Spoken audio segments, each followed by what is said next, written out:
So, welcome to Reads Urantia, and we're on paper 185, the trial before Pilate, and part 6 is Pilate's last appeal.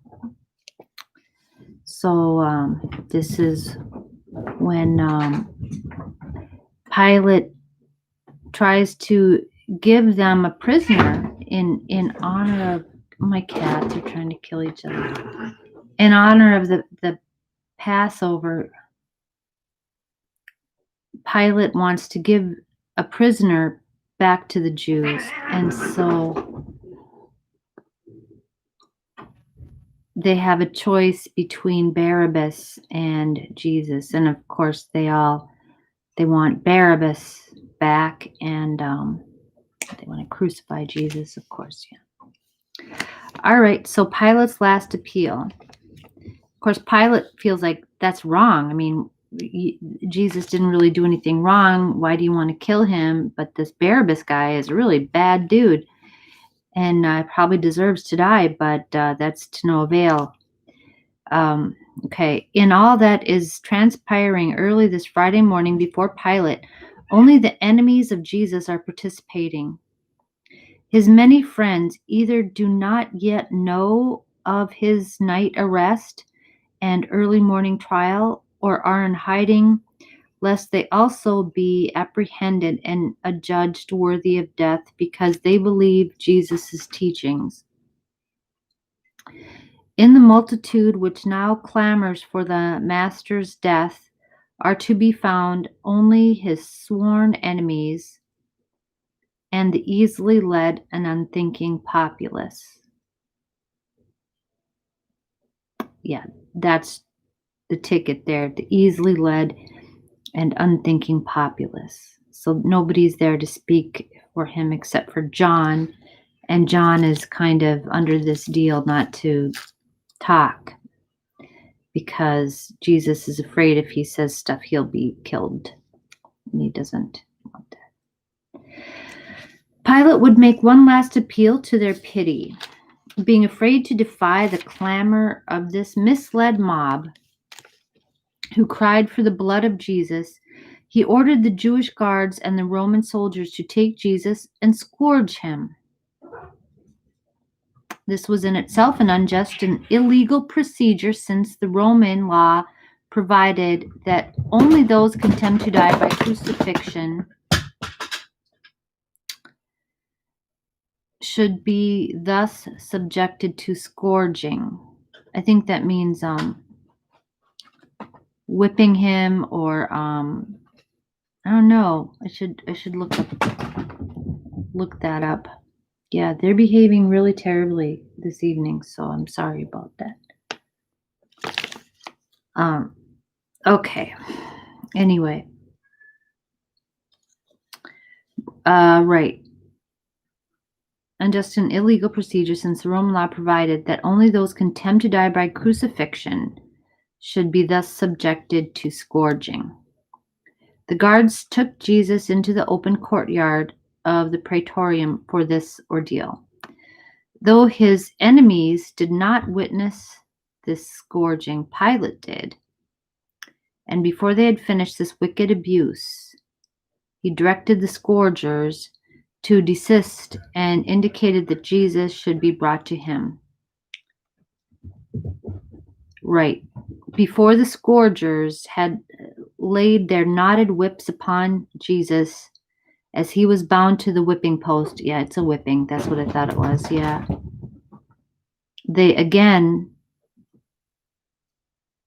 put upon him the purple robe, and plaiting a crown of thorns, they placed it upon his brow, because they're making fun of him. And when they had put a reed in his hand as a mock scepter, they knelt before him and mocked him, saying, "Hail, King of the Jews." And they spit upon him and struck him in the face with their hands. And one of them, before they returned him to Pilate, took the reed from his hand and struck him upon the head. This is not very nice. Okay.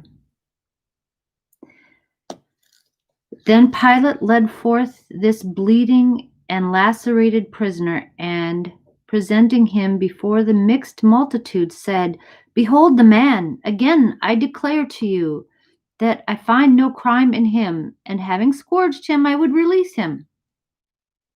Here, I beat him up for you. Isn't that enough?" There stood Jesus of Nazareth, clothed in an old purple royal robe, with a crown of thorns piercing his kindly brow. His face was blood-stained, and his form bowed down with suffering and grief.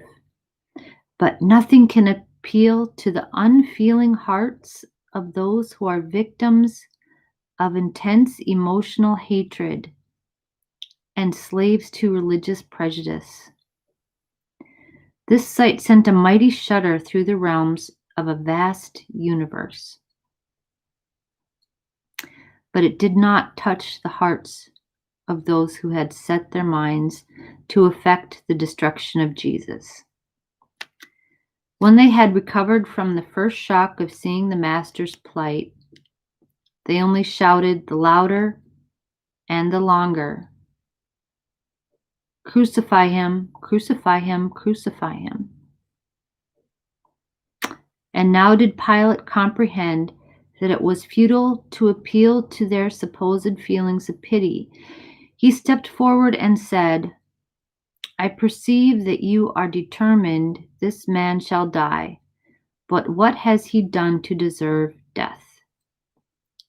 Who will declare his crime?" Then the high priest himself stepped forward and, going up to Pilate, angrily declared,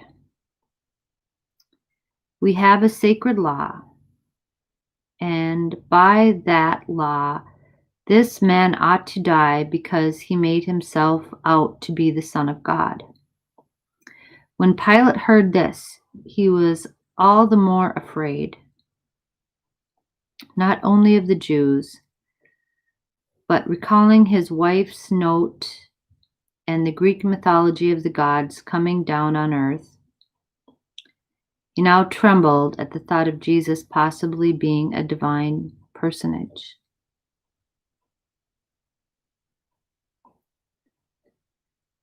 He waved to the crowd to hold its peace while he took Jesus by the arm and again led him inside the building that he might further examine him. Pilate was now confused by fear, bewildered by superstition, and harassed by the stubborn attitude of the mob.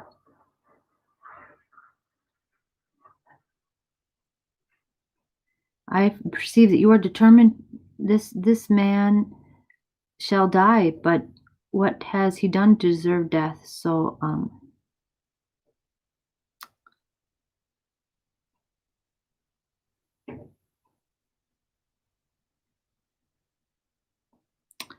Okay, so Pilate is afraid here.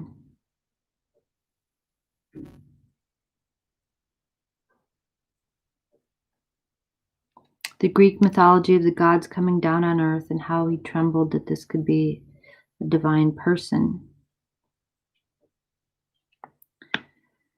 Okay, so, but it doesn't pan out in the end, because Pilate doesn't want salvation for himself. He just wants to save his face in front of the others.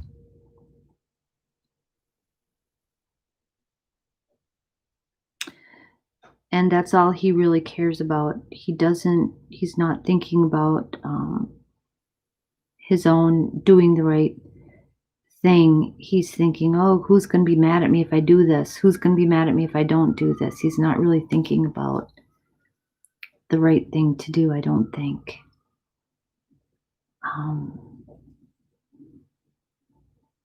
or the correct thing. Okay. I think I'm gonna let it go there. Was there something about the high priest I'm looking for? Yeah. Okay.